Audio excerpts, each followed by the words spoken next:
გამარჯობა, მე ვარ ბარბარა ჯავახაძე, ქართულ-ამერიკული სკოლის მოსწავლე და დღეს ჩვენთან არის მძლეოსანი მაია აზარაშვილი. როგორ აბალანსებდით მეცადინეობასა და სპორტს სკოლის პერიოდში?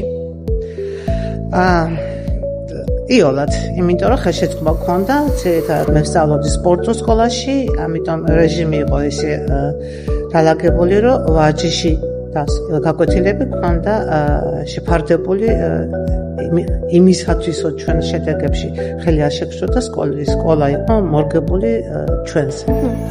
ვინ იყო ბავშვობაში თქვენი საყვარელი სპორტსმენი? ჩემი კუმირი იყო ვიქტორ სანეევი, ჩემი კუმირი იყო ნონა გაფრინდაშვილი, ჩემი კუმირი იყო რობერტ შავალაყა, ძალიან ბევრი კუმირები გყავდა მე, იმიტომ რომ საქართველოს ყოველთვის დღესაც წარმატებულია სპორტში და ბევრი კუმირები გყავს ახალგაზრდა თაობას. მე დარწმუნებული ეს კუმირები ხელს უწყობენ იმისათვის, რომ შემდეგ ჩვენი მოზარდი თაობა გაიზარდონ სპორტსმენები. მადლობა დიდი.